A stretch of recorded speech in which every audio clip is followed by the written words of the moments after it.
Isn't there a street? Yeah. Tigers.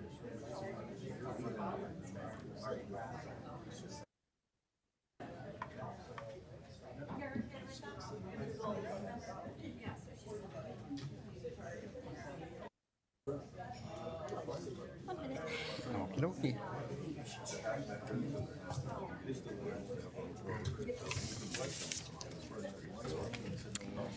Mr. Mayor, it is 9 a.m. and the live stream and recording has commenced. You may begin your meeting. Okay, thank you very much, Madam Clerk. Good morning, Council. Good morning, residents, presenters, and senior leadership team. I see that we indeed have quorum this morning, so I call this regular council meeting of June the 4th into session.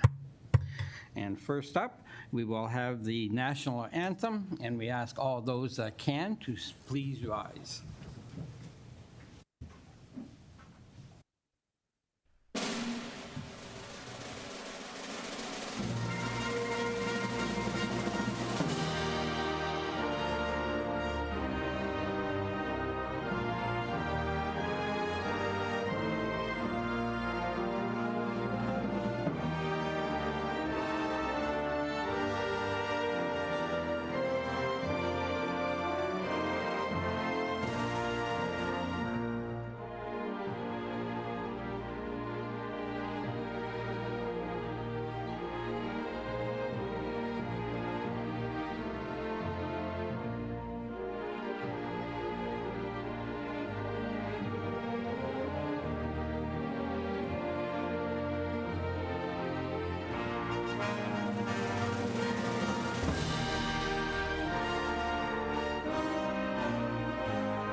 You've got to love that guy in the cymbals, that's for sure. Next up is the land recognition statement, and today I have the honor of reciting. The town of Pelham is situated on treaty land steeped in the rich history of the First Nations, such as the Haudenosaunee, Haudenosaunee, and Anishinaabe, including the Mississaugas of the Credit First Nation. This territory is covered by the Upper Canada Treaties and is protected by the Dish with One Spoon Wampum Agreement. Today, many First Nations, Métis, and Inuit people from across Turtle Island live and work in Niagara.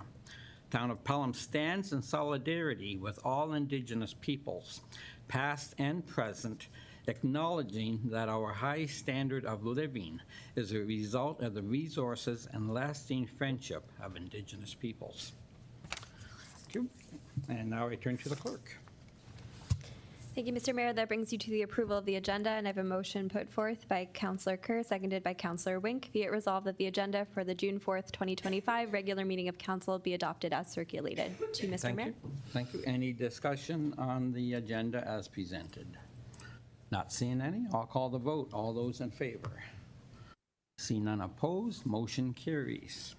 Thank you, Mr. Mayor. That brings you to item 6, disclosure of pecuniary interest. Thank you. After viewing the agenda, does any council member have a pecuniary interest or general nature thereof to declare? Not seeing any, Madam Clerk. Thank you, Mr. Mayor. That brings us to our first presentation this morning, and we are joined by Connor Jacobschuk from Watson & Associates regarding planning and engineering fees and charges. So you are aware, Mr. Mayor, the associated staff report is immediately following this presentation this morning. Thank you. And Connor, you have the floor.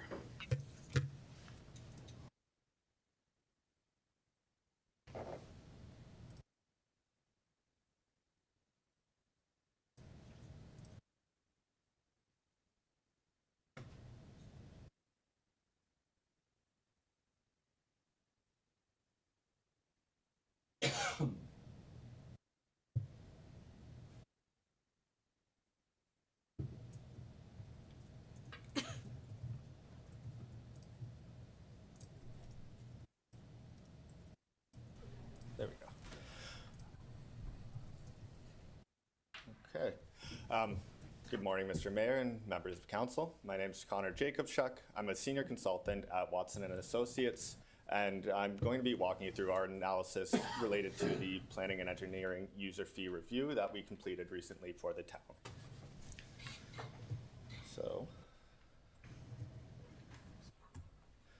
just by way of introduction, this project is also part of a larger project that included a review of the recreation user fees that we had completed in late 2024.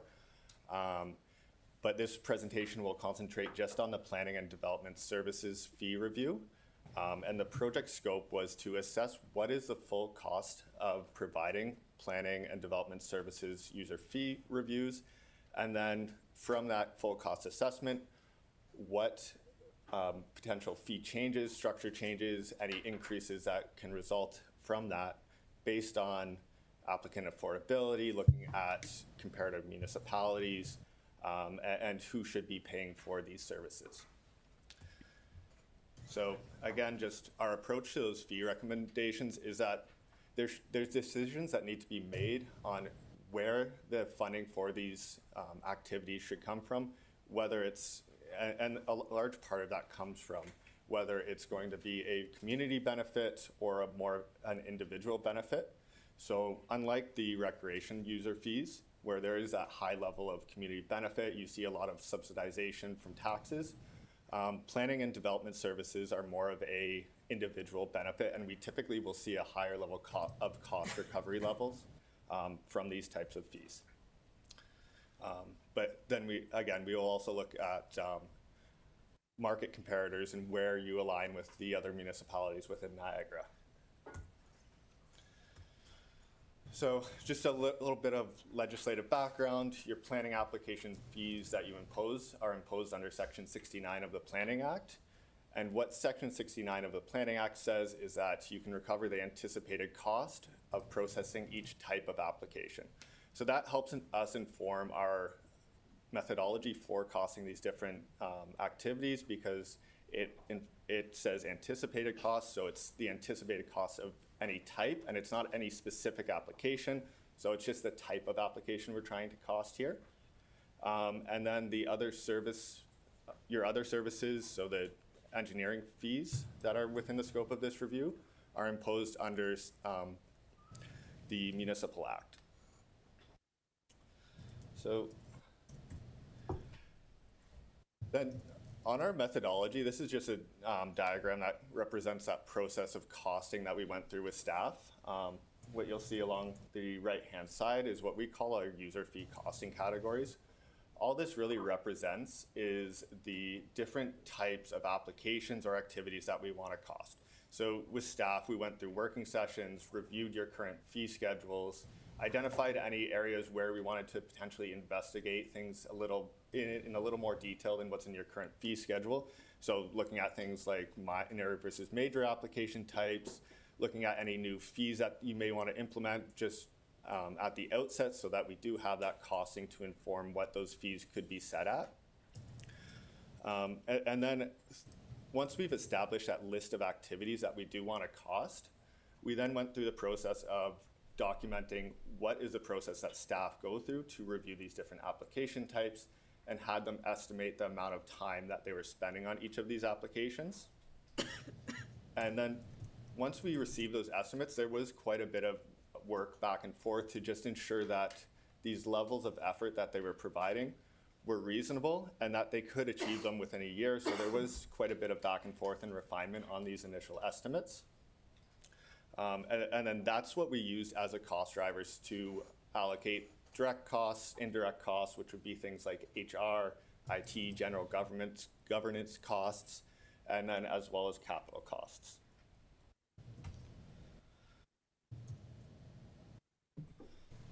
So what I have up on the screen here is what we call our staff capacity utilization analysis. And what that is just a representation of what those efforts would be on an annual basis. So if we look at the first pie chart on the left, if you look at the large green area at the top that says subdivisions and condominiums, what that represents is that there's one full-time equivalent staff utilized on subdivision and condominium applications throughout the year. So between subdivisions, site plan applications, zoning bylaw, and official plan amendments, that represents about half of the total 5 FTEs that are utilized on planning and development services in any given year. And then your minor variance and consent applications take up another about 20% of those 5 FTEs. Another 20% is spent on the engineering reviews that you do undertake, so the consolidated linear infrastructure reviews and grading reviews. And then there's about another 10% on more miscellaneous other small application types. And then if we move to the pie chart on the right, you can see that this is split mostly between public works staff, which is where the engineering staff would be located, as well as your planning staff. And then there's minor involvement from clerks, CAO, fire, building, water, wastewater, beautification, roads, and the recreation, culture, and wellness departments, just on commenting on those planning applications because they are circulated, but they don't play a major role in reviewing the planning applications. So then when we look at how that relates to the full cost assessment, first on the left, in the left-hand pie chart, this breaks out those full costs between direct, indirect, and capital. So the full cost of the planning and development services programs that are within the scope of this review are just under $900,000 per year. Most of that's made up of those direct costs being about 83%. So that's things like your salary, wage, and benefits, any materials and supplies that are used, and any other budgeted cost. Indirect costs, so again, things like IT and HR make up about 17%, and then there is just a minor recognition for capital costs at about $3,000 annually. And then in the right-hand pie chart, you can see that breakdown of how these costs are allocated between the different application types. This just largely reflects that pie chart we saw on the last slide where all of those costs are allocated just based on staff efforts, so then the costing here also reflects those different efforts.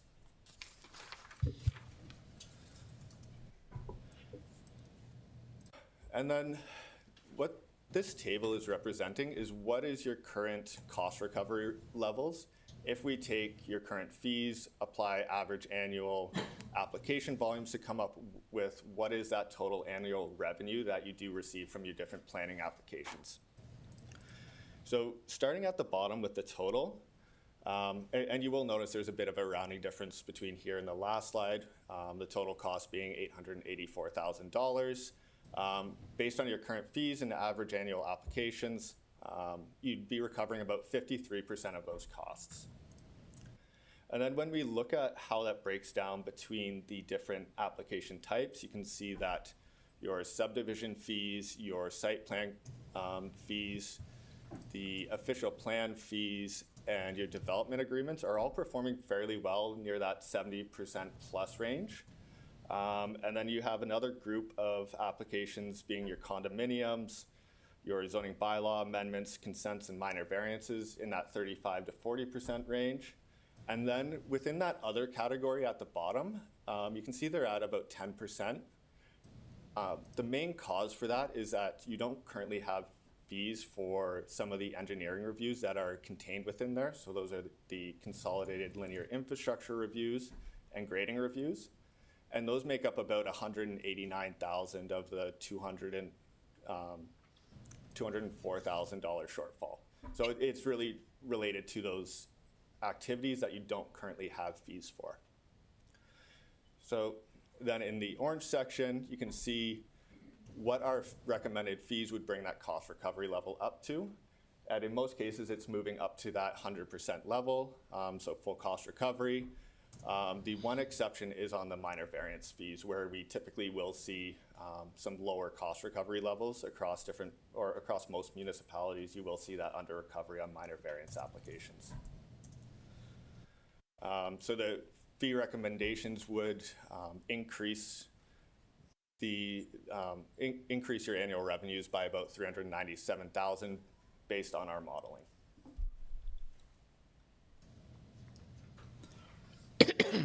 So, again, just looking at how we approach making our fee recommendations, we want to make sure that these fees are equitable and have cost recovery levels that are equitable as well. Because the people applying for these applications are the ones receiving the benefit of the reviews. They should be the ones that are paying for the reviews. Again, and that leads into the levy support of the development application review. Whether or not you want to have subsidization of these applications, typically there's lower subsidization just because there is that individual benefit. But we do also want to have regard for applicant affordability and the comparator municipalities within Niagara. So just at a high level, we've included some highlights of the major planning applications and changes that we've recommended through our report. For subdivisions, your current cost recovery levels are about 92%. So on an average subdivision application, the increase to get to 100% is about $700. Site plan applications, again, another application type that's performing fairly well. We would be looking at about a $1,900 increase for a complex application, $1,000 for a standard application, and a $290 increase for minor developments.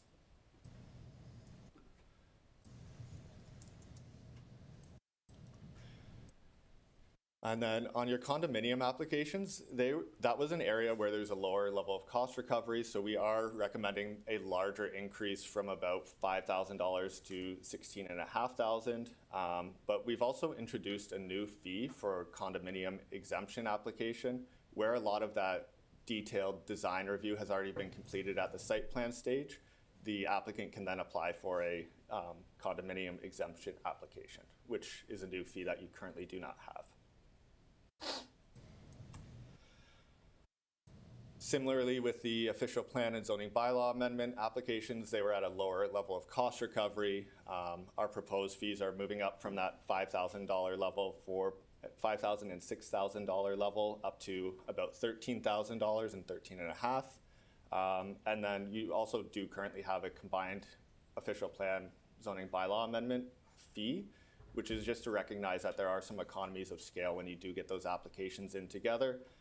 So that fee would be moving up from just over $10,000 to just over $15,000. Then on your minor variance and consent applications, this is where there's been a little bit more of structure changes in your current fee structure.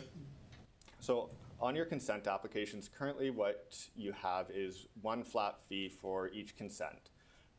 What we've been seeing more and more in the municipal context is that if you're coming in for a second consent application, that level of effort to actually review those subsequent applications is much less than that initial application. So what we're recommending is that there's an initial application fee of $3,600, and then any subsequent application being that $850 range. And then for minor variances, similarly, we've been seeing a movement away from just having a single minor variance fee to having a simple and complex application, where that simple application would be for things like if you want to build a deck or a shed that's too close to lot lines, so you need a variance. Having that minor variance fee be lower than some of the other more complex applications you may see where you may want to build over density, so you need a variance. So we have recommended you move to a simple application of about $1,800 and a complex fee of about $3,300. And then the last area we wanted to highlight is for the engineering reviews that you currently don't have fees for. So that's the consolidated linear infrastructure reviews and the grading reviews. For the CLI reviews for stormwater management ponds, we're recommending a fee just under $4,000. For stormwater and wastewater amendment applications, we're recommending fees of about $1,800. And then for the grading review that your engineering staff are currently completing, we're recommending a fee of about $660.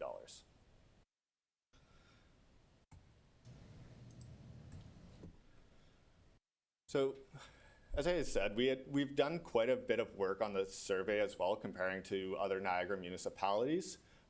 We've included a few highlights here, but we have provided the full details to staff. But this is going to concentrate on your major planning applications, so official plans, zoning bylaws, site plans, and subdivisions.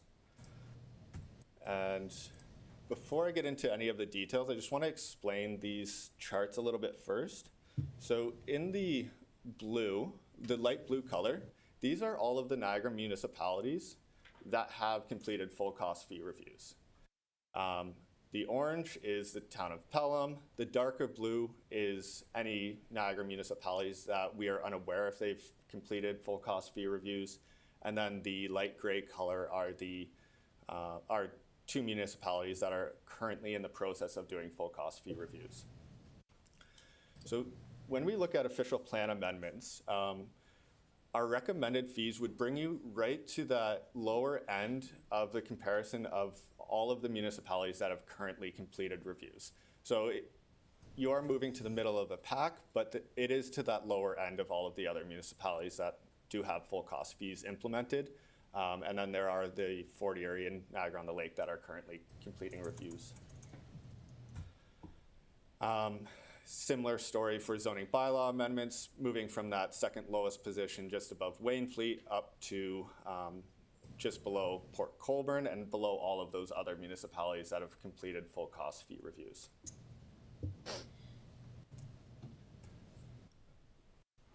And for site plans, there's a little bit of a lower increase here. So you're actually going to remain at that second lowest position in the comparison between all of the Niagara municipalities. And this is for a complex site plan application. And then if we move to subdivisions, similar sort of scenario when we include all of the planning and then development engineering fees across Niagara, your position doesn't change at the fifth lowest fee in the region currently.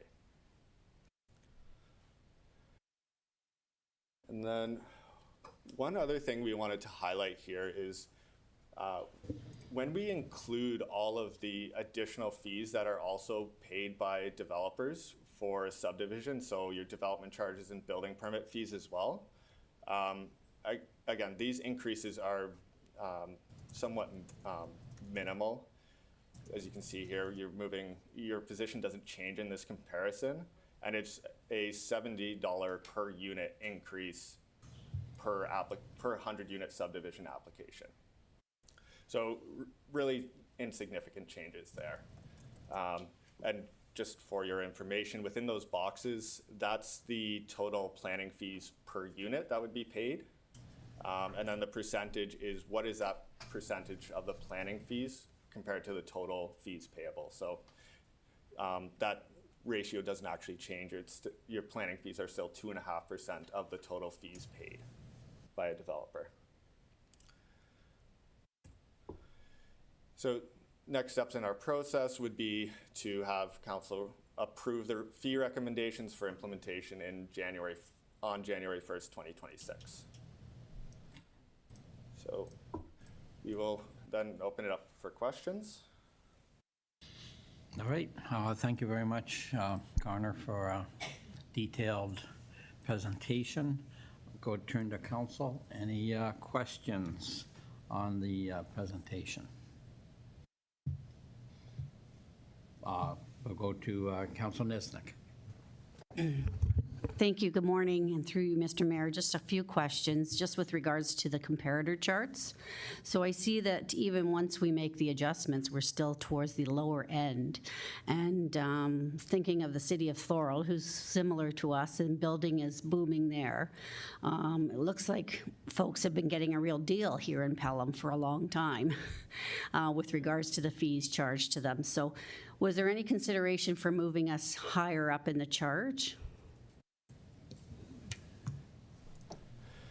Well, that goes back to what you can actually charge the fees for. So within the Planning Act, what you can recover is that anticipated cost of processing. So there isn't any ability to over-recover on any specific application type to try and fund other departments, other fees, anything of that nature. It's really, you can recover up to that full anticipated cost of processing applications.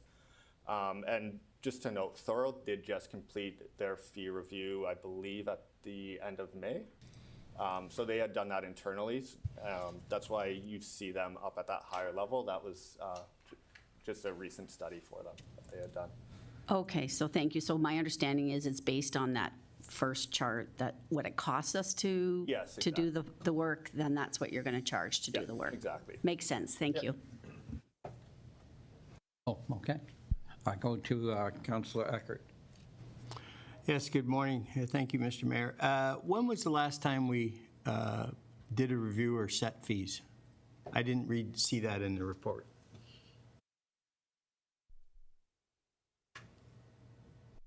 I'll defer to staff on that because I'm not exactly sure when the last time you had completed a fee review.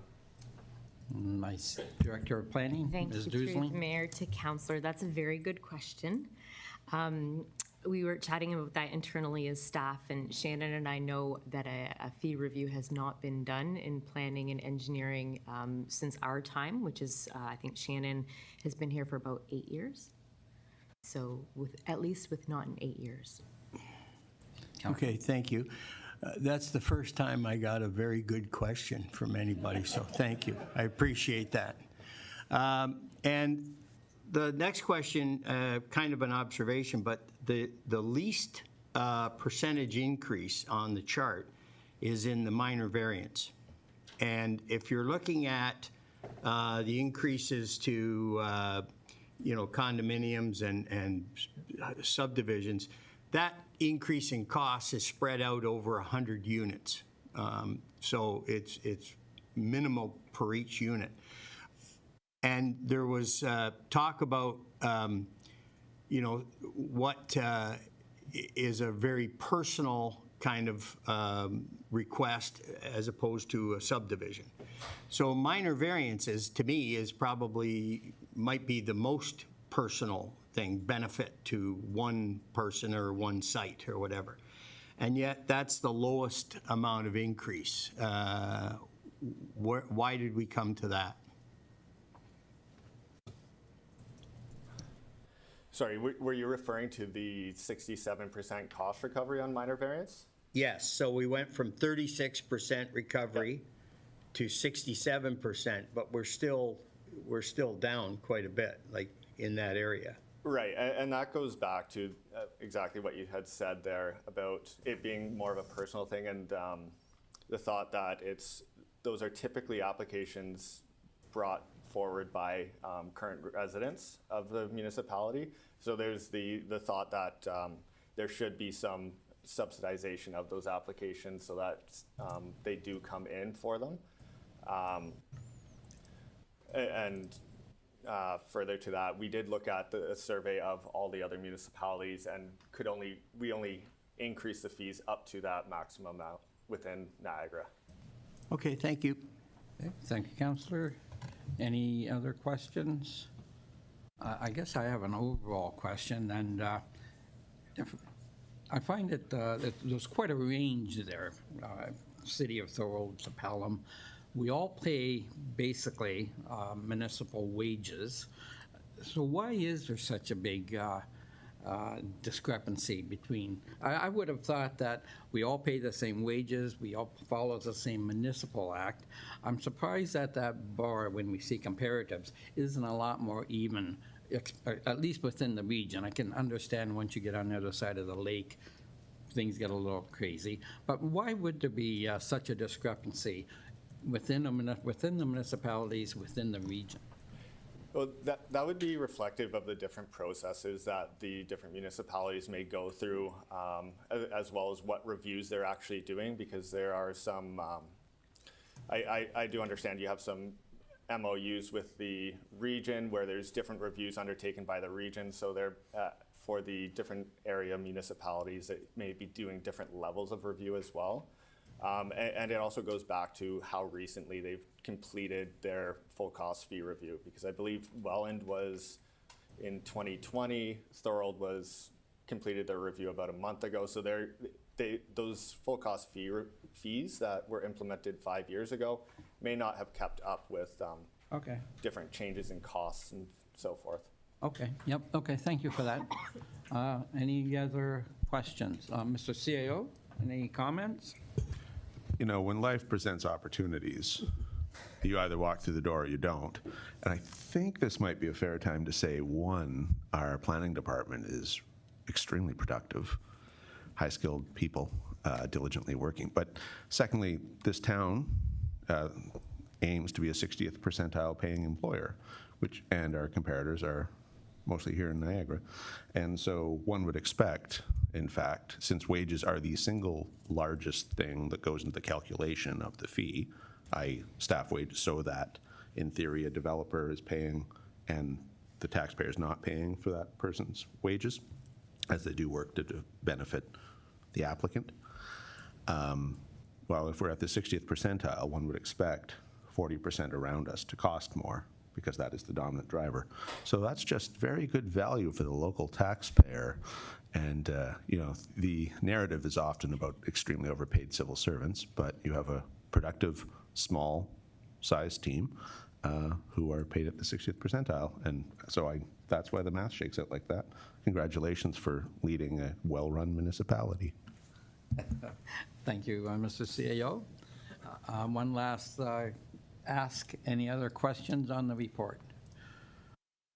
Not seeing any, I turn to the clerk. Again, Connor, thank you for you and your company doing the review for us. Very much appreciated.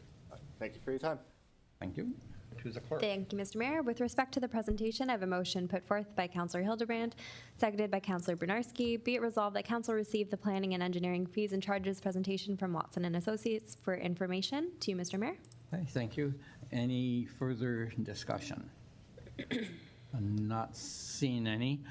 Mr. CEO, we've talked before this came up, and this recommendation is for next January, and we've already budgeted for these fees. Should this council be looking at moving the fee schedule up? Well, that's fundamentally the policy decision as you're discussing the staff report. I think that's where all the art is in whatever decision you make today. Historically and normally, if you make changes, you make them for January 1 of the following year, so there are no surprises to the industry and people have cost certainty. This is the latest in any given year over my 20-odd career where we have this sort of decision point in front of an elected council. And fundamentally, though, there are a bunch of new charges in there. The engineering ones have never existed at the municipal level. They're for services we've never provided. And in fact, as you're aware, last calendar year, you approved a new position in the engineering department. And so local taxpayers are paying for that human to do that work. And those fees were built into this year's budget. So if we don't initiate those shortly, you're guaranteed a shortfall, or all but guaranteed a shortfall, because we're predicated on collecting some fees in the engineering services. That said, it would be outside our historic practice to change fees in the middle of the year. So that staff report has 3 options, which is essentially Canada Day, the fall, or wait till January 1. Fundamentally, arguments to not raise them until January 1 are that follows past practice and avoids complaints of changing rules mid-game or that sort of thing. Conversely, at least with the engineering ones, we anticipated having that revenue this year. And also, these fees at the end of the day don't put us in the top half in most categories. You saw the highlights. Sometimes top third, but mostly at the bottom end of the range still. So they are relatively modest in comparison to anywhere else in Niagara. So that will be where I think where I suspect your debate will go around and what's fair and appropriate for this community and for this corporation. And the good news is staff can't decide that. Bad news is only you can. So I anticipate that being the focus of your conversation. That said, procedurally, sorry, we received the report, but we haven't started on the. That's correct. The motion before council is just respecting the So presentation. one assumes that when you formally get into that, that is where you'll go with your conversation and ultimately your vote. Okay, thank you for that. So just on receiving this report for information, any other comments or questions? Not seeing any, I call the vote. All those in favor? Any opposed? Motion carries. Thank you. Thank you. And that brings you to the associated staff report, which is Town of Pelham 2025 Planning and Engineering User Fee Study. And I have a motion put forth by Deputy Mayor Eckert, seconded by Councillor Niznik. Be it resolved that Council receive report 2025-0139 for information, and that Council approve the proposed planning and engineering user fees and charges to be implemented in the 2026 user fees and charges to come before Council in December 2025 and to be implemented on January 1st, 2026. To you, Mr. Mayor. Okay, thank you. So now the debate as such. And before we do that, I just want to clarify for myself. We're doing this mostly a review because of planning acts imposed on us by the province that made a lot of changes in what we do because it cut the region out. Is that close to it, why we're doing this right now? Council will recall that every year in December, you were presented fees and services bylaw, and we put work into that annually. And in fact, we used Watson and Associates recently, I think it was last year actually, but to just sort of do a base look at all the fees and services that town charges. Lots of years ago, you used to be able to attack the validity of a fee or service because if a municipality couldn't prove that's what it cost to provide the fee or service, there was a version of the Municipal Act that existed for a number of years. And that's no longer the case with the law, but that mentality continues to survive in many of us who were in the municipal world at the time as being fair, I think, fundamentally. So we usually try to have some sort of report or some sort of analysis to suggest that, yes, if it's $5 to go skating or $500 to have grading reviewed, what doesn't matter what we're talking about, that there's some sort of correlation. And then you decide subsidy if you wish. So last year, the law changed, and all of a sudden the municipality had to do a bunch of work in the engineering world, and we had no idea what that was going to cost us. It was a whole new world that was a type of approval. It was always done by Ontario, a little bit by the region, but mostly by Ontario. In any event, that came down to us, and that was new service. So we had no idea what an appropriate fee would be. I don't think any municipality did. That wasn't a Pelham problem, that was universal. And as you'll recall, we suggested to you that we should go get third-party study and some expert advice. You agreed with that. We initiated, and that leads us to today. So that was really the tail that was wagging the dog. Beyond that, it was an appropriate time to take a look at the planning fees. Generally speaking, you should do that periodically. And when you're already looking at the engineer, you can't really separate engineering from planning all the time, right? Because one impacts the other, and you do the two simultaneously. So we just sort of did the whole enchilada. This is the whole enchilada. And now you have a policy decision. So yes, Ontario changed the law, but it's not so much the who does what as they entirely downloaded engineering piece, and it was just a good time to go and look at the planning fees in a professional sense rather than just us looking and thinking, well, that's about right, and then applying inflation. So this is a substantive look, and not that you can attack the bylaws, the fees anymore based on, but we do have intellectual justification and analysis that comes up with the data, so it's reliable. You can take those figures to the bank. And here we are.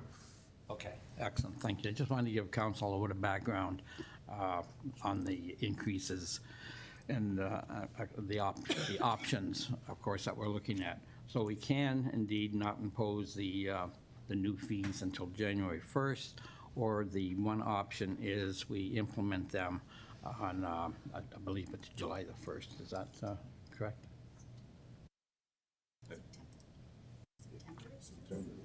Oh, September?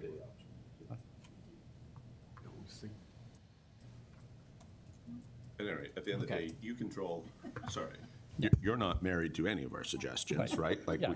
Yeah. we come up with these because we think they work, Yeah. but at the end of the day, decision is yours. I don't want to repeat myself, but like there are reasons to start them sooner and the reasons to wait. Yes. And we're happy to, perhaps you'd like to hear from someone else. Okay. Dr. Dusling can speak well to this. Okay, thank you. Dr. Duslan? Through the mayor, yes, we've suggested an implementation of these new fees for January 1st, 2026 to be in line with all the fees and charges in the town. We feel that that gives our development community a good heads up, a good opportunity to know that in some situations for like official plan amendments and zoning bylaw amendments where there are substantial changes, that they can be ready for those increases. Many of our developers have already completed their performance for this year and have costs associated with them from the town. But alternatively, you could choose other implementation strategies. One strategy that you may choose is to implement them as of September. We didn't choose or provide an option or suggest an option to council for July 1st. I don't know that we could get a bylaw in time for that prepared. And that may be very soon to let the development community know that these changes are increasing. The second option would be to have a phased-in approach. We could do a 50% increase in September and then the remainder as of January 1st, 2026. And the third option that we proposed is that you could choose to implement the new engineering fees, therefore keeping in line with the proposed budget, and then implement the planning fees in January. I see. Excellent. Thank you for that breakdown. Thanks. After Ms. Dusling, any other comments or any suggestions? I'll turn to Councilor Wink. Yes, thank you. Through you, Mayor. Obviously, Canada Day is far too soon. It's 25 days away, and that's not practical. Just because we did things historically the same way all the time doesn't mean we have to continue down that path. I don't think implementing these fees are correct for January 1st. We've got a lot about cost pockets out of our costs out of our pockets in the next 6 months that we would just be kissing away. I believe that September 1st provides the development community sufficient heads up on the changes in fees, and I would recommend that we increase all fees by September 1st. Okay, thank you. Are you putting that forward as a motion, Councilor? Yes. Okay, is there a seconder on that motion? Councilor Nesnick, you will second? Okay, thank you. Councilor Nesnick as a seconder, any further comments? Well, not really, just to, I think Councillor Wink made a reasonable explanation there. I think if we're being charged charge the fees, or we incur the fees, then we should pass the fees on to those who are receiving the benefit of those services. So, especially in the engineering, for sure. I was originally thinking just the engineering part, but I think, as you say, that does give them 3.5 months time to get ready for the implementation. So I'm fine with moving forward with that recommendation. Okay, thank you. Motion is, Madam Clerk, motion's now on the floor. Yes, the amendment's on the floor to strike January 1st, 2026 and insert September 1st, 2025. Okay, thank you. Any further questions, comments on the motion on the floor? Councilor Kerr. Thank you. Through you, Mr. Mayor. I guess the most telltale thing to me was the fact that there's been no review for at least 8 years, probably significantly longer than that. That's highly indicative that, let's just say there's a substantial catch-up that's happening. Waiting until January 1st, I think, is as mentioned earlier, just delaying something that's coming. We're looking at September 1st. That's almost a 90-day advance notice from today. And the matter of 4 months, which is the last third of the year, there's the potential for offsetting some of these accumulated costs that were unanticipated at the time as a result of provincial policy. So I'm supportive of September 1st.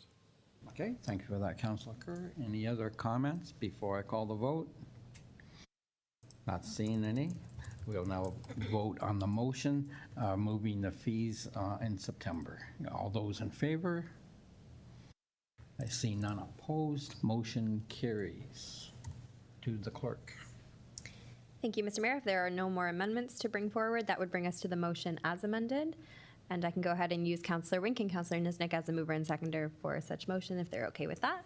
Okay, yeah. Excellent. And then you may move forward with the motion as amended. Okay, on the motion as amended, any further comments? And I see none. I'll call the vote. All those in favor? The motion carries. Excellent. Thank you, Mr. Mayor.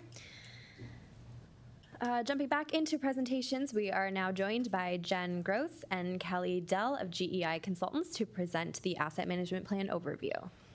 Okay, thank you.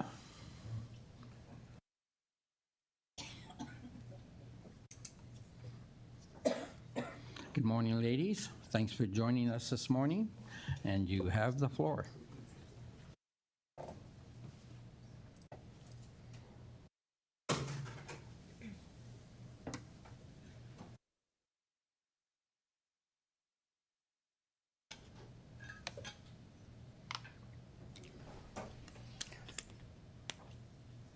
Good morning, Council.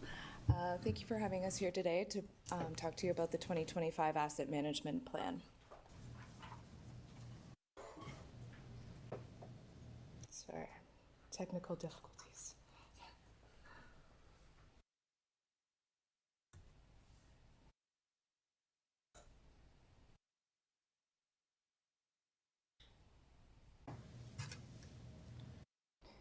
There we go. So today we're going to go over the regulation of why did we need to do this asset management plan, what the expectations are. Then we're going to give you an overview of asset management in general, what the process is to create the asset management plan, what you can expect from this plan, and then the process to set proposed level of service specifically. And then after the asset management is complete, what are your next steps? So in terms of the regulation, it came into effect in 2018, and the first step was to create a strategic asset management policy, which would have been done in 2019. From there, we needed to focus on our core assets, which are roads, water, wastewater, storm, and bridges and structures. What is your current condition and replacement value of those assets? And then from there, do your remaining assets. So the town has completed previous plans to accommodate all of those assets. For this plan, the focus is setting proposed level of service or targets for what you provide for the community. So upon completion of this plan, you will meet the requirements of the regulation. So we'll go into more details of what the process was to create this plan so that you have a full understanding. So when we do present the final plan, you have an understanding of all the work that's gone into it because it's a lot of content to cover in one meeting. So I'll briefly go over asset management and then the process for the asset management plan.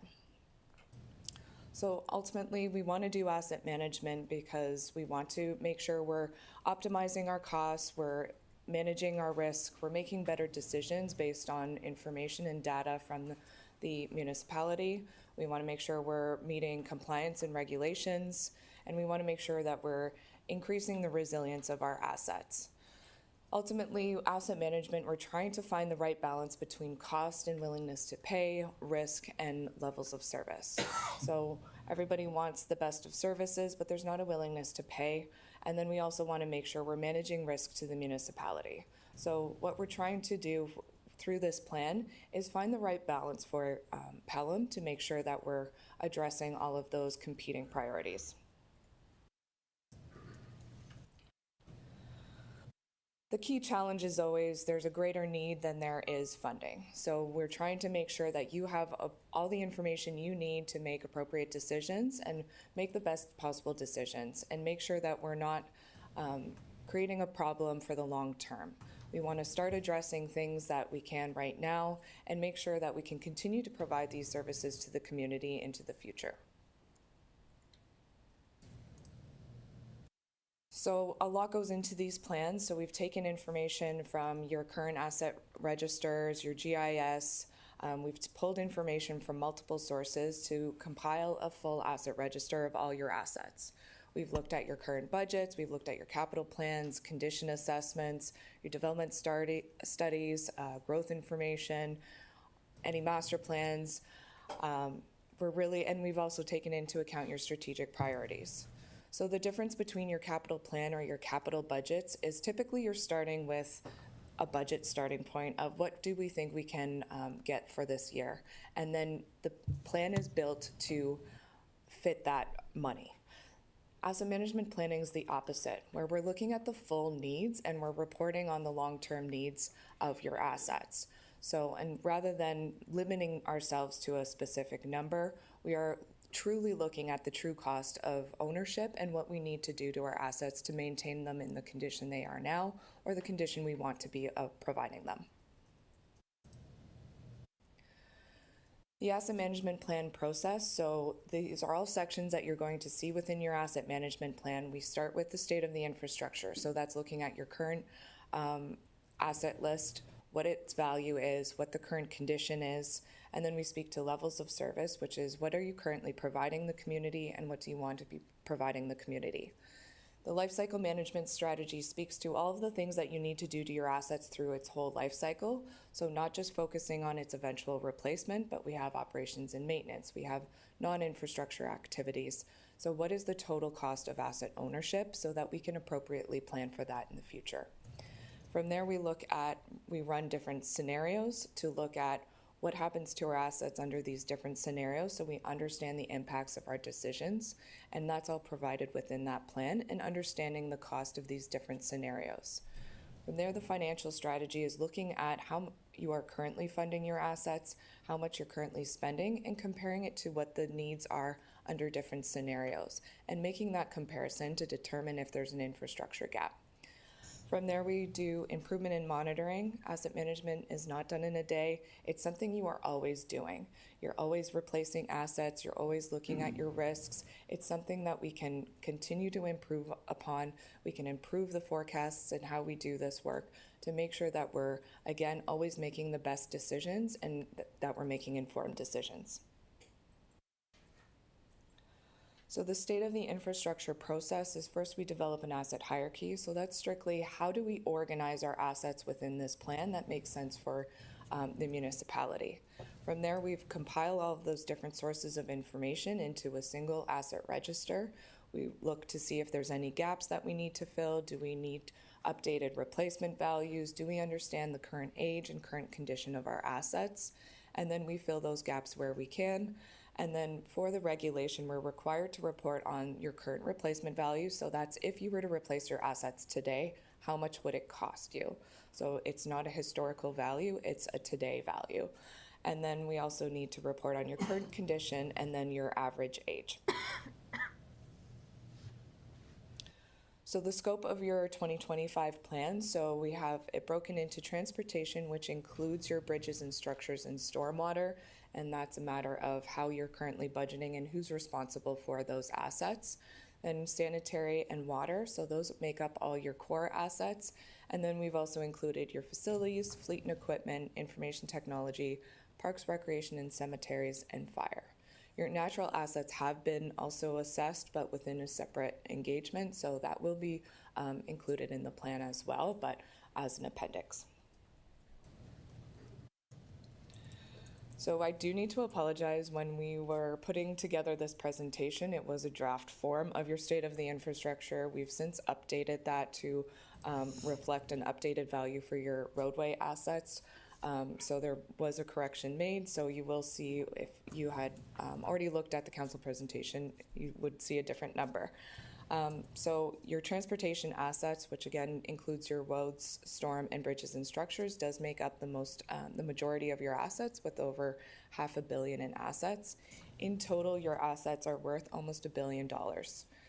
So you can see the condition of your assets and broken down to the different asset categories, and that's how it will be organized within your plan. You will see this information in more detail within the plan. So each of those categories will have its own chapter, its own state of the infrastructure, its own level of service, its own life cycle management strategy, so you can fully understand each of those asset categories and dive into those details. For now, this is just a summary of the information provided to you, but you will get further information in the full plan.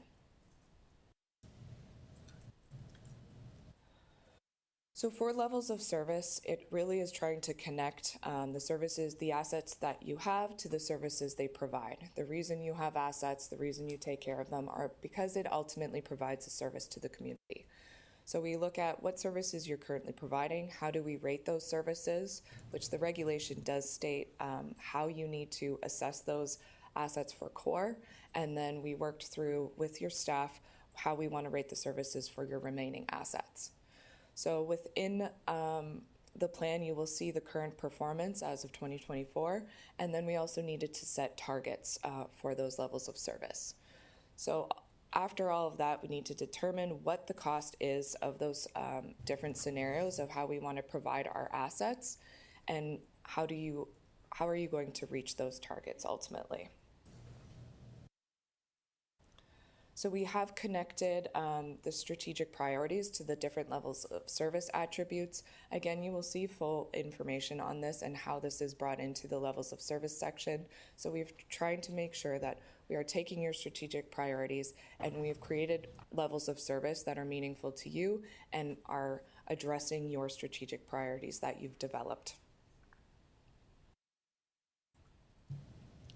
So the key outcomes of your levels of service, again, are to connect your services to the assets, provides a way of establishing the performance of your assets. We've looked at what your current performance is and then what your proposed or target performance is. Ultimately, there's choices to either increase your level of service, just try to maintain what we're currently doing, or ultimately you could choose to decrease your level of service. It's not a popular option. I haven't seen anybody do that yet, but it is an option ultimately. If we cannot continue to provide the services, or we can't afford to continue to provide the services we do, ultimately you need to make that decision to decrease. And it's starting to have these conversations with council and staff and having these tough conversations in the future and ongoing. So your current performance is looking at basically what you're doing now. So if we were to look at today, what is the level of service we're providing? And the proposed performance sets a target to that. So this is just an example of percent of current replacement value of assets in very poor condition is a metric that has been chosen for the municipality. Current performance may be 56%. We have 56% of our assets in very poor condition. And once we've worked through the different scenarios, we've determined we want to be at 11%. Not even getting down to 0%. We don't expect everything to be perfect, but we want to bring down that amount of assets in very poor condition. So the different considerations to setting that proposed level of service, again, we've taken your strategic priorities. We've tried to make sure that we're addressing what your desires are. Then we've looked at subject matter recommendations with your staff, with SLT. We've taken into consideration risk, the current state of your assets and their current condition. Is this appropriate going forward? Is it providing an appropriate level of service to the community? We've looked at data reliability as well, because how confident we are in the data impacts where we feel that level of service should be. Achievability, affordability, your priorities, compliance, and then customer expectations. So that's all been taken into consideration when trying to set those proposed level of service. The process to set those levels of service, so we've gone through the regulation, we've made sure that you're meeting the regulation and the required metrics for your core assets. We've developed different metrics for your non-core assets and your core assets as well to be uniform across all your asset categories. We've looked at what your current performance is. We've looked at your life cycle strategies. How are you currently providing your assets? What is the current condition of those assets? We've run various scenarios, which staff and subject matter experts have looked at, and then determined what we worked through with them through workshops, what they felt was an appropriate level of service that balances affordability and achievability.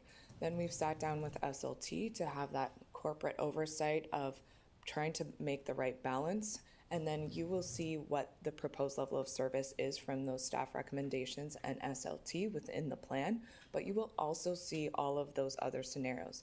You will see a current budget scenario, you will see what it would be to maintain your current, and then what the proposed is. So I will go into more details about what that looks like so you know what to expect from this plan and for each asset category. After this plan, so this is every municipality is going through this process. It's our first opportunity to try to set a proposed level of service. After this plan is received, on an annual basis, the municipality is required to update you on the progress implementing the asset management plan. At that time, we can kind of have a gauge of how are we doing? Are we reaching our targets? Are we getting further away? And on an annual basis, you have that opportunity to reassess those targets. So for the life cycle management process, so first we want to list all the activities that we do to our assets. A lot of people don't consider all the work that goes into a water main or a sanitary main. How do we assess the condition for those assets? How do we maintain them? How do we eventually decide to replace these assets? So we list all those activities so that you have that full understanding of all the work that goes into maintaining your assets. From there, we've identified any triggers and frequencies that we need to include in the forecasts. And then we run the various scenarios for your current budget, your maintained level of service, and then ultimately we also created a proposed level of service scenario. So what is the cost of doing the full life cycle cost of providing these different scenarios? The financial strategy process is tied to the life cycle management because we're speaking to costs. We've gone through your budgets, we've itemized it a little bit differently than what you're used to seeing between operating and capital. We've broken it down by more categories so that we are comparing apples to apples. So for what money we're spending on replacements of assets, what money we're spending on those non-infrastructure activities, so that when we run these forecasts, we have a true understanding of how you're funding those replacements and rehabilitation activities. So from there, we determine what you're on average spending, we run those scenarios, we compare the costs of those scenarios to determine if you do have an infrastructure gap. So you will see those scenario comparisons and if you have an infrastructure gap for the different asset categories, as well as compiled to your rate and tax-based assets. So these are the different life cycle management categories that we document. So growth. We don't want to confuse money that is being spent on growth and being funded through development charges as money that's available to maintain your current assets. So that's why we make that differentiation. We also want to make sure that we're tracking how much money you do need to spend on growth. Non-infrastructure activities are things you're not physically touching your asset, but you're planning for them. You're making sure that you have the right information to maintain your assets. So we look at condition assessments, we do master planning. These are all things that are helping you make better decisions, and we take that information as well. But that's not, again, money that's available to replace an asset. So that's why we make that distinction. Operations and maintenance, we also look at how much are you spending on operations and maintenance, and how do we account for the growth of your system and making sure that you have the appropriate funding available for future costs for operations and maintenance. Service improvements are anything outside that's not considered growth. We want a new facility though, or we need new technology. That's considered a service improvement. It's usually a one-time cost, and again, it's not something that we want to confuse with money being available to take care of your current assets. The renewals and rehabs and your replacements, so that is what the forecast will work on and forecast what those needs are, and then everything else is being informed by your budgets. So we take your two buckets of your budget, so operating and capital, and then we break it down by these different categories and then the different assets. So fully understanding what you're spending on your transportation's assets compared to what you're spending on facilities and so forth. So the different scenarios you will see, so you will see these scenarios for each asset category and then compiled to your rate and tax-based assets. So you will see your current budget scenario. So we've taken that information, we've run a forecast to see the long-term impacts of that. So if we continue to fund our assets at the level we do now, what is happening to the condition of our assets? So you'll see in that example graphic, the amount of assets in very poor increases over the 10-year period. And that's common and typical among all municipalities because we're struggling to get and the funding we need We're trying to limit how much we're spending, but it does have an impact on the overall condition of our assets. The maintain current level of service scenario assumes that we want to maintain our assets in approximately the same condition they are now. So sometimes this is cheaper than our current budget scenario because if your assets are right now in very poor condition, it's cheap to maintain that. And then the proposed level of service was determined, again, based on consultation with subject matter experts and SLT. So you will see these various scenarios. And the one thing I do want to comment on is you are in no way obligated at budget time to follow what this plan says. This plan is for your information to make the best possible decisions, and you have the information you need to make those decisions. So this is where we analyze those different scenarios and we look at the full life cycle again of all your assets. So you will see a similar graph to this for each asset category and then again compiled to your rate and tax-based assets. So you will see the solid black line within this graphic is your average spending. So we do focus on the average spend over the forecast period and then what the cost would be to maintain your current level of service. So that is not the same as your current budget. Typically, we're finding if you just want to try to maintain what you're doing now, you're not getting enough funding to do that. And then the proposed level of service is an additional. So you will see all those graphs for the conditions, so you can analyze those and look at what's happening over the long term to all your assets. And then you'll see this graph for each asset category and compiled to asset and rate-based assets. So what to expect and why do we have an infrastructure gap? There's a lot of competing priorities. We're trying to make sure that we've made the appropriate decisions. We've forecasted the needs for rehabilitations and their eventual replacements. Costs over the last few years, especially since COVID, have dramatically increased. So that has had an impact, and all municipalities are facing increased pressures to address the needs of those assets. You're trying to find that right balance between willingness to pay and tax increases and your assets and risk, and it's a struggle for all municipalities, which is why the province has required you to do this exercise so that we do have full understanding of what the needs are versus what we can afford to do.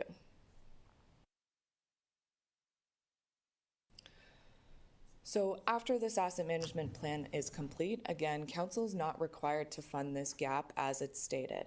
You don't need to, you're in no way obligated to reach your target within the time frame. It is more for information purposes at this time. The regulation makes us do this exercise so that we can make better decisions, but it kind of falls short in the sense that it doesn't force you to take care of your assets in any specific way. It is up to you guys ultimately during budget time to make the decisions you want to make for how we fund our assets going forward. So on an annual basis, after this plan is complete, we will be required to update council on the progress implementing the asset management plan. At that time, we recommend that you review your current state of your assets, report on your levels of service on an annual basis, and reassess what those targets look like. And then continual improvement, we still have some work to do. We want to improve our asset management program. We want to improve the data that we have, find lower cost alternatives to some of our life cycle strategies, which is a continual improvement item. And then you will, through the financial strategies and the financial strategy for the asset management plan, we will be recommending non-financial strategies and financial strategies that you can consider after this plan is complete. So the non-financial strategies are things that you can do that will bring down costs and bring down that gap without increasing rates or taxes.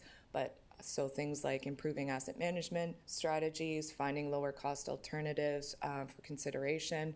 So an example would be instead of replacing a sanitary pipe, we can reline that pipe for a lower cost. And that's much cheaper than replacing that pipe in open and cut. So those are the kinds of things that staff will continue to work on in the future. And then the financial strategies, where there will be different suggestions made. And again, at budget time, those are your opportunities to make decisions on how do we address this gap. So we will be presenting again to you on June 18th and at that time you will see the full asset management plan.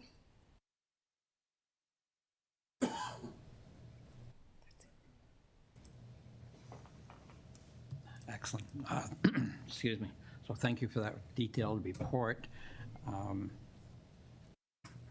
Any questions from any members of council on the any item of that?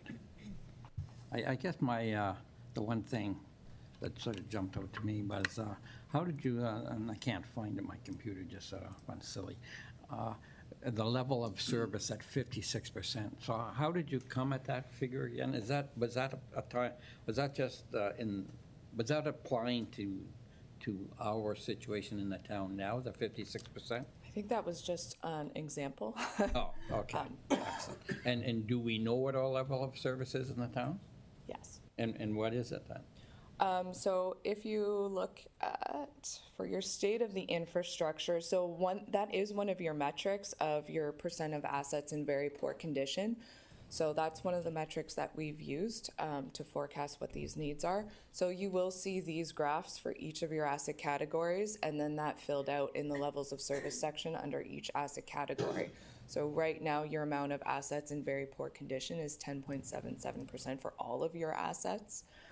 But Wow, that's really, I'm comparing now to the region, which is 45% of our assets are in poor condition. And in order to bring them up, it's a $700 million shortfall, which is why we're seeing massive increases at the region. So did we calculate at 10%, did we calculate in this report what it would cost to bring us up to fair condition? so it depends on, so each asset category, there's a different, you will see what the proposed level of service is. It's not intended to get rid of all your very poor assets. In some cases, your very poor assets doesn't mean that it's falling apart and not usable. It means it's approaching the end of its service life or different, depending on how condition was assigned. So a lot of the condition was assigned based on actual assessments. So for your roads, we have your pavement condition index that was informed. So each asset category has a different proposed level of service. Okay, excellent, thank you. Any other questions from any members of the council? Not seeing any. I thank you for the report. I turn to the clerk. Thank you, Mr. Mayor. I have a motion moved by Councillor Wink, seconded by Councillor Hildebrand. Be it resolved that Council receive the presentation from GEI Consultants regarding the asset management plan overview for information. To you, Mr. Mayor. Well, thank you. One last time, any comments or questions? Not seeing any, call the vote. All those in favor? See none opposed, motion carries. Thank you, Mr. Mayor. That brings us to our delegations this morning, and we are on item 6.4.1. We are now joined by Mr. Rob Ward of Ward Pressure Washing, and he is here to speak regarding the use of the bulk water station. Mr. Ward, welcome, and as a reminder, you have 5 minutes for your presentation. Hi, good morning. Thanks for joining us this morning, Rob. You have the floor. Yeah, I'm here to try and make use of the water filling station for my business. I've been operating for 15 years. I do a lot of rural properties that are either cistern or wells. Wells I can't use in my water. Cisterns, customers don't like me using their water because it costs them money. So I'm trying to get down to Effingham and Camborough to fill up instead of driving to Wayne or Welland to fill up. My other alternative is I have a water truck deliver water, which costs me $80. Out of that, I get 2 tanks in my trailer filled, so that's $40. The filling station, I believe, is about $6. So that's a big savings when I'm filling up probably 10 times a week. Okay. So that's basically it. I mean, I've been trying for 8 years to try and get use of the station. Yes. Now we can ask questions? Yeah. Okay, so my question then, you've mentioned that you have used other municipal stations, well in you, and have any other stations in the region? I use every town in Niagara except for Port Colborne and Fawn Hill. Okay, excellent. Niagara Yeah. Falls, Chippewa, Fort Erie, everybody. Okay, and how long have you been using their services? For the last 15 years. Okay, excellent. And so far then, our town is the only one that is. And Port Colborne. And But Port Colborne is owned apparently by the water trucking companies, I not by see. the town. Okay, excellent. Okay, any other questions to Mr. Ward? Councillor Hildebrand? Through you, Mr. Mayor. To Rob, I know you and I have had discussions. I thought there was an issue with the region allowing you to use our water filling station. I thought there was some permitting requirement that we had. I've never been told that. I've heard that. I failed the Niagara Region health test, but I don't haul water for consumption, so I don't need to take the test by Niagara Region. I don't come to your house and fill your cistern. I just wash your house. So I understand that. I knew there was an issue about this failure of this region thing, and I'm not sure how that all intersects with his requirement to fill water into his container. Right. And possibly maybe that was what I've also heard from town staff, is that you had to go to the region to get permitted. But as you say, you're not delivering drinking water. It's strictly, you're filling your tank and then you're either washing houses or sidewalks or whatever you're doing. So, and I believe the region even made a comment that they were a little surprised that you could not fill it. Yeah, I phoned them because I was told I was supposed to take the test, so I phoned them and they said, no, you don't require it. You don't haul water for consumption, you don't need the test. Okay, excellent. So, Yep. Okay, so that's your request today, is to have Yeah, the it's just- situation reviewed? try and help a small business out by Yes, saving me money. excellent. And like you say, you've been in business 15 years, Yep. and you're indeed located in Pelham? I'm in North Pelham, Yep, excellent. 3 years. Okay, thank you. Council Wink? Yeah, through you, Mayor, to the Director of Public Works. I understand that the water station is not metered, so we have how do we determine how much someone pays for the water? And in addition to that, at that water station, I'll throw this on the table, that there's a lot of water being wasted, like on the ground and whatever.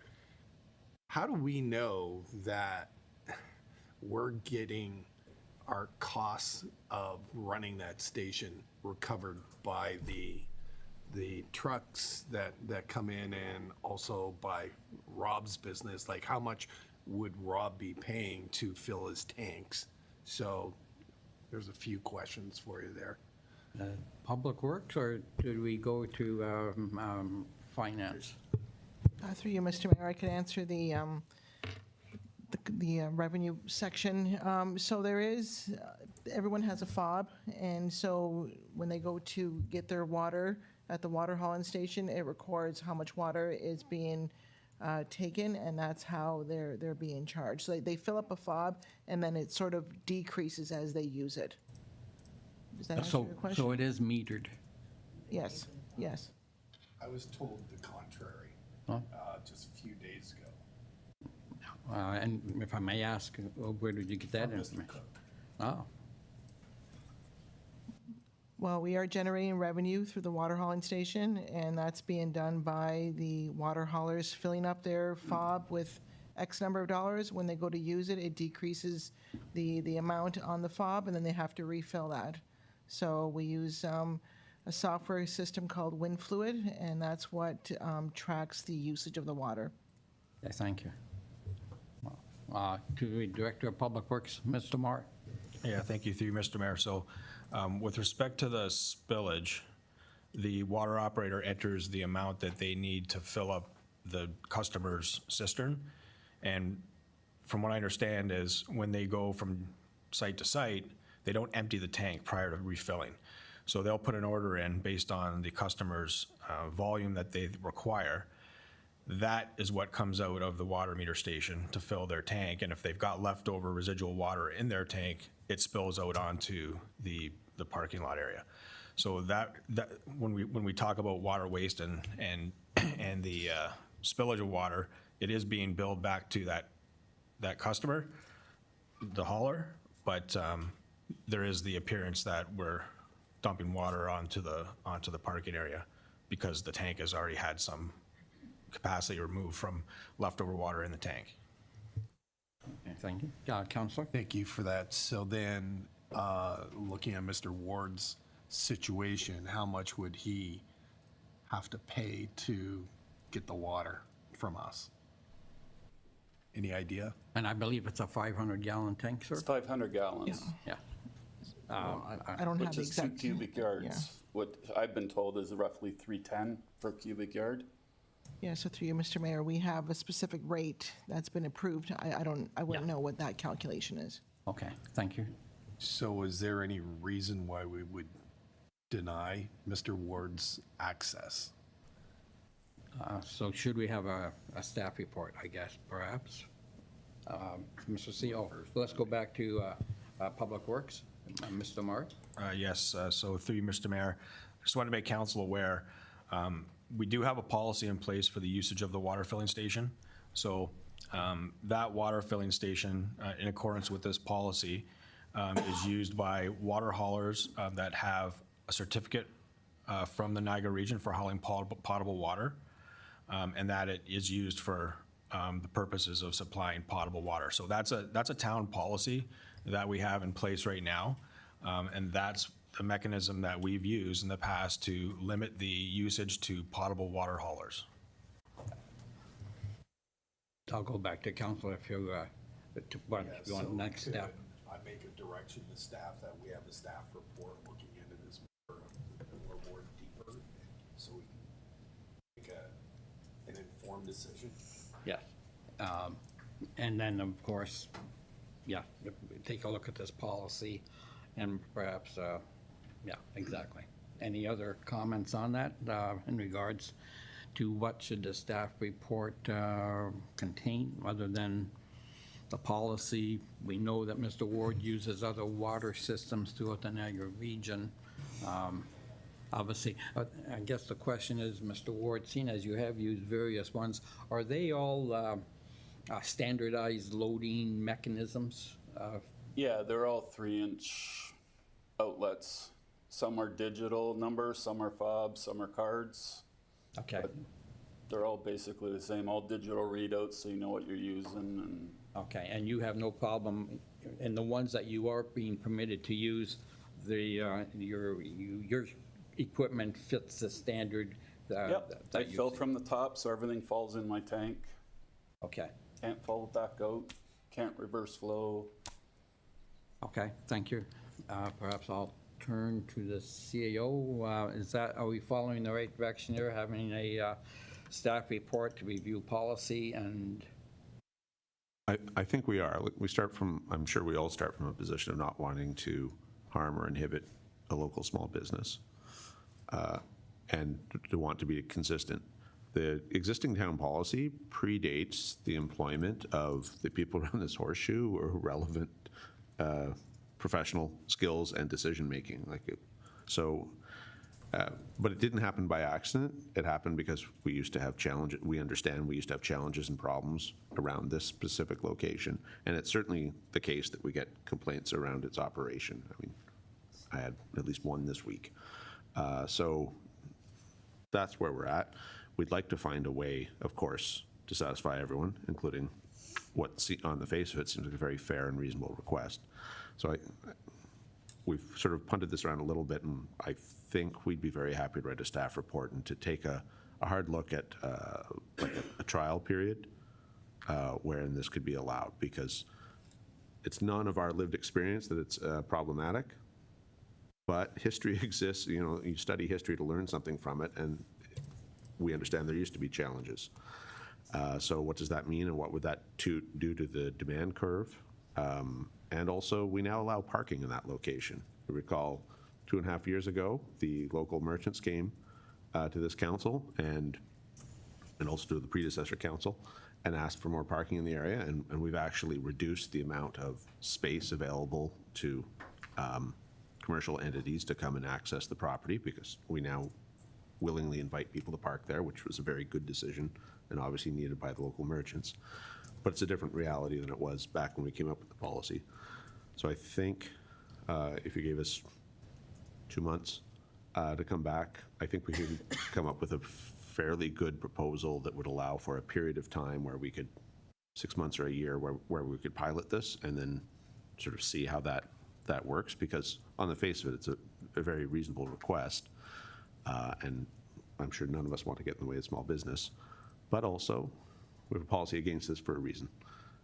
So I think the correct answer here is some sort of pilot project to see how it works for everyone involved. I think that's the right way forward. So I would submit, whether you want to take it as direction or you want to pass a motion, either way, I think we'd be happy to write a policy come back with a report.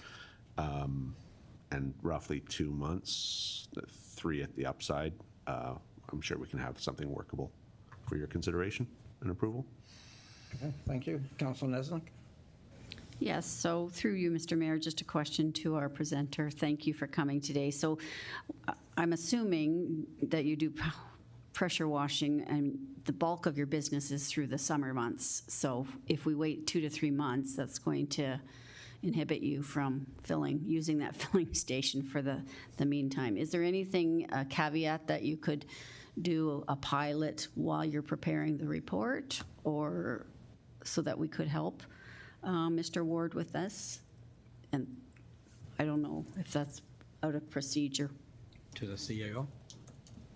Council, at the end of the day, we work for you and take any direction you see fit to give.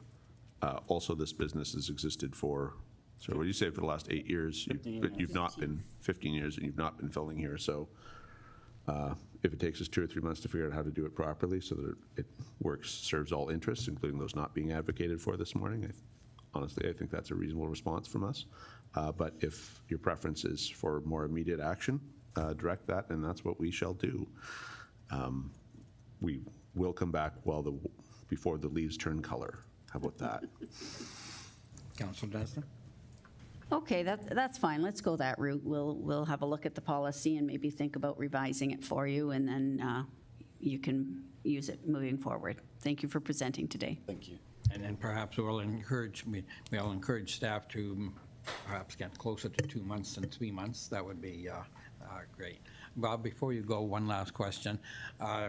Obviously, how long does it take you to fill 500 gallons? Approximately. 4 or 5 minutes. Okay, so you're in and out of there pretty quick then? Yeah. Okay. And Deputy Mayor Eckert, and I'm sorry I haven't been using that moniker so far today. My apologies, sir. As long as you point at me, sir, I'm happy. So, Okay, go ahead. Rob, thanks for coming in today. I was leaning towards Councillor Nisnik. I would like to see something quicker than 3 months. And I was thinking of maybe there being sort of an interim okay, but the problem is with that is it's as some of my farming friends it's pretty tough to close the barn door after the horse is out. So I would like to see this report quicker than 3 months. But my question is to Director of Public Works, and I realize that there must have been issues years ago as to why this policy was put in place for its only potable water haulers. I would like to see in your report what those reasons were, and do they still exist even today? Like, is there all kinds of people that are requesting to use that station? And if it's only Mr. Ward and his business, then some of those reasons for that policy may not even exist anymore. So I'd like to see that in the report. Okay, thank you, Deputy Mayor Eckert. Any other comments? Is council prepared to we'll leave this as a direction to staff? I believe that's adequate then, sir. Rob, thank you for joining us this morning. And we will kick the can down the road, and we'll see where we go. Okay, thank you. Thank you very much. To the clerk. Thank you, Mr. Mayor. I do have a motion put forth by Councillor Brunarski, seconded by Councillor Kerr. Be it resolved that Council receive the verbal presentation from Rob Ward regarding the use of the water hauling station for information. To Mr. Mayor. Okay, thank you. Any further questions or comments? Not seeing any. Call the vote. All those in favor. And motion carries, or direction carries. Okay, yeah, I'll turn to the clerk. We will have one more delegate, and Okay. then we will have a short break. Okay, thank you, Mr. Mayor. That brings us to our next presentation this morning. We are joined by Ms. Sharon Cook, who is here to speak regarding a memorial naming opportunity for the late Ron Levins. Ms. Cook, welcome, and please be reminded that you have 5 minutes for your presentation. Thank you very much, Mr. Mayor, councilors, and staff. You've been here before, Council Cook. Yeah. Yeah, but I'm standing on this side, though, now. It's a little different. Go ahead, please. But I'm sure you all know why I'm here. I don't think there's any secret to how I feel about what's been happening or not happening with respect to naming someone, particularly our past mayor, Ron Levins. And it was quite an honor and privilege to have served with him. His dedication to this community is just unparalleled. Whether he was a teacher, whether he was a coach, and in fact, as a coach, some of his players wanted to become coaches because of him and learn from him. So his dedication spread through each of the groups that he was involved with. In fact, when he took a team to Czechoslovakia, he asked all of the players that were going to bring along all of the gear and equipment that they no longer used so they could present it to the Czechoslovakian team. So his dedication and his concern has spread, and it was an honor having been part of that council, because he was always putting this community first and what he could do, very community-minded.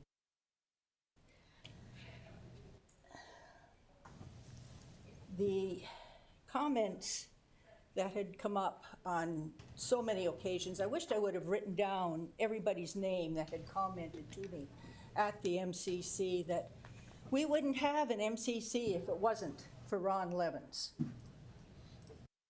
Unfortunately, in the next election, Ron was not reelected, which was unfortunate.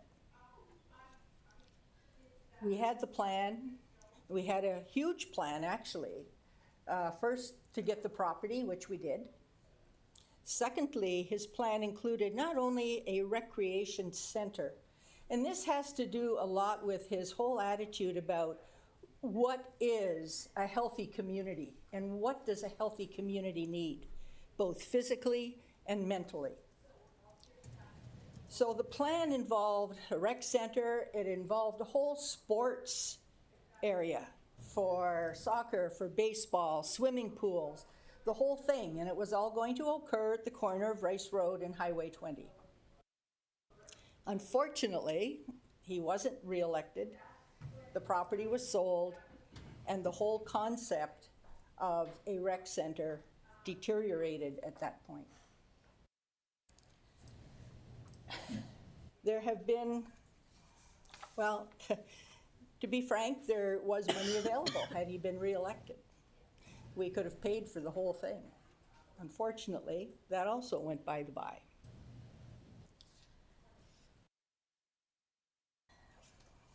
The fact that his concerns didn't follow through the next mayor and council made it very difficult.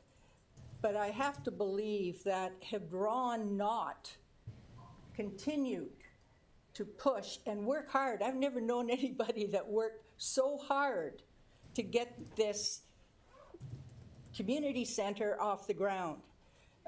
Steve Kaiser, who I believe is here, and I traveled with the mayor looking at different community facilities to make sure that whatever plan we came up with was the best plan for this community.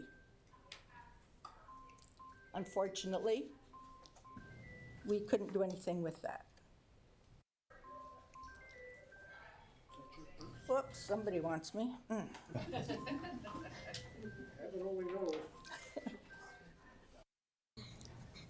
And I think these earlier experiences. Hang on, I gotta get over here. They can't want me that bad, they'll hang up. I think these experiences as a teacher, as a coach, as someone who is very involved and very dedicated to the community, is what led the next group to take those ideas and continue on till we had the MCC. And we do have the MCC. But it was Ron Levin's vision. And he was the inspiration and the driver behind even a consideration for a community center here in the town of Pelham. And I think for that, he needs to be honored. He worked so hard and things stopped. Things got reignited to a minor degree from what the original plan was, but we do have an MCC, we do have a center, and we are happy with that. And I think Ron Levins would have been happy as well to see how that had progressed. What we would like to see is some recognition and honor for Ron at the MCC. We've heard, talked about different possibilities like parks and walkways, but that's not where Ron's vision was. His vision and his strength was directed towards that building, that center that would serve everyone in the town, whether it was for sport, whether it was for seniors getting together, whether it was just getting together with friends and doing things. But there was a center. And I think at this point, we really do need to recognize who the spiritual head of all this was, and that was the late Mayor Ron Levins. Now, we had looked at a couple of locations at the MCC. I think there were, ideally it would have probably been the Twin Pad Arenas, but they are well sponsored as they are, but hockey was something that Ron was very much involved with. But there are gymnasiums, and there is an area, if you're over at the MCC and you're looking towards the parking lot, there's quite a stretch across the top of those doors. And we were kind of thinking that perhaps that was an area where Ron Levins could be recognized.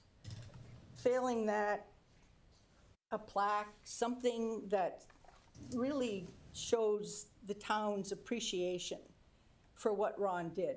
Because I truly believe, had he not been pushing that rec center, we may not have one yet. But it was the fact that he put it out there.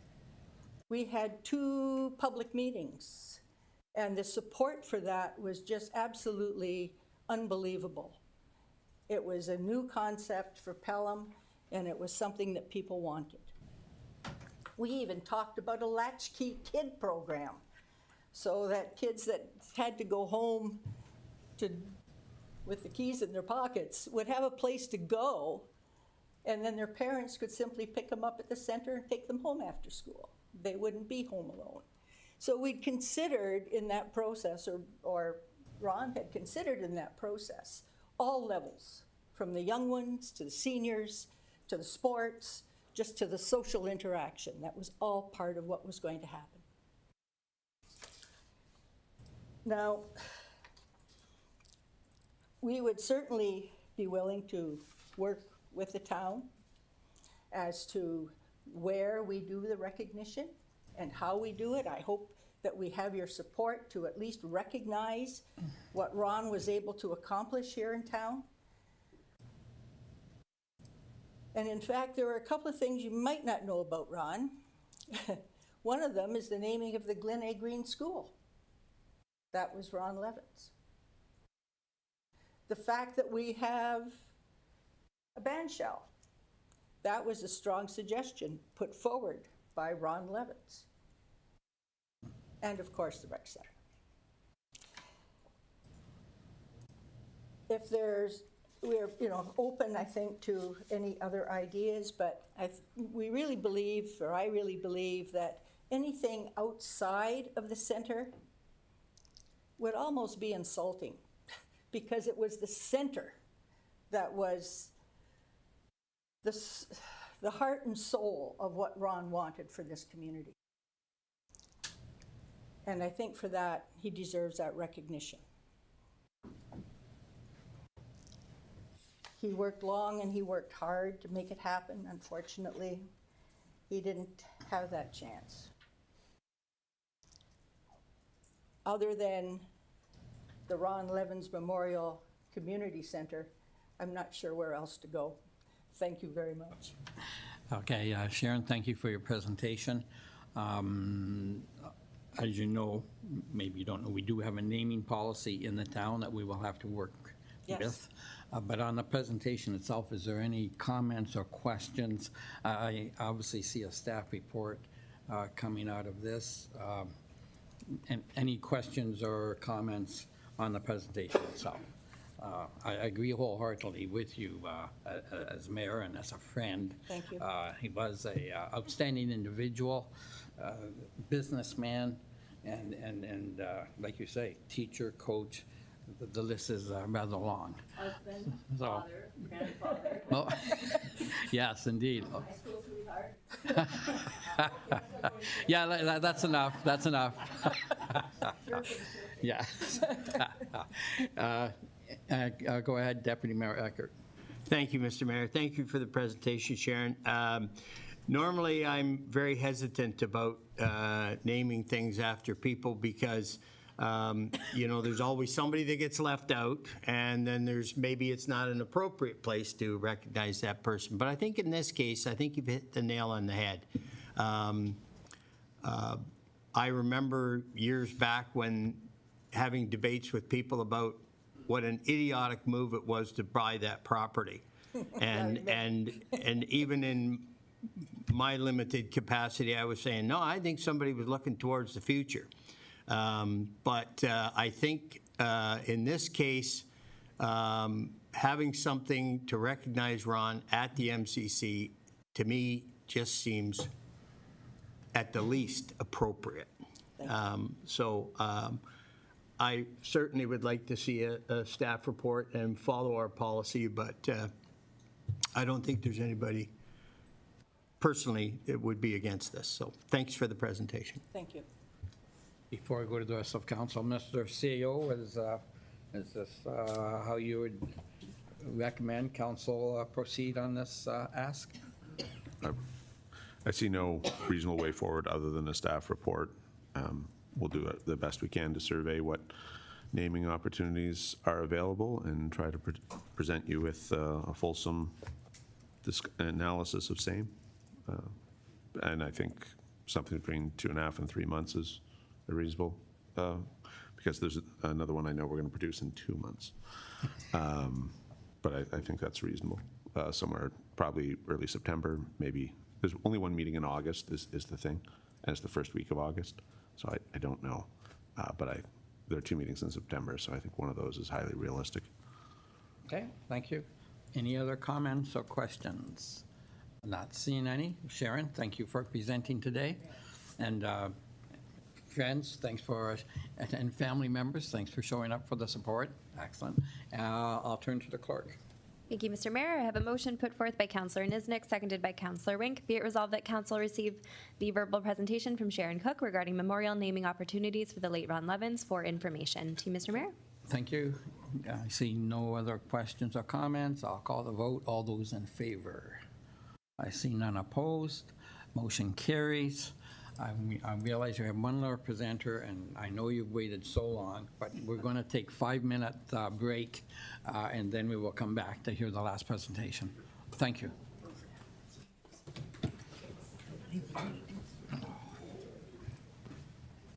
Pretty cool.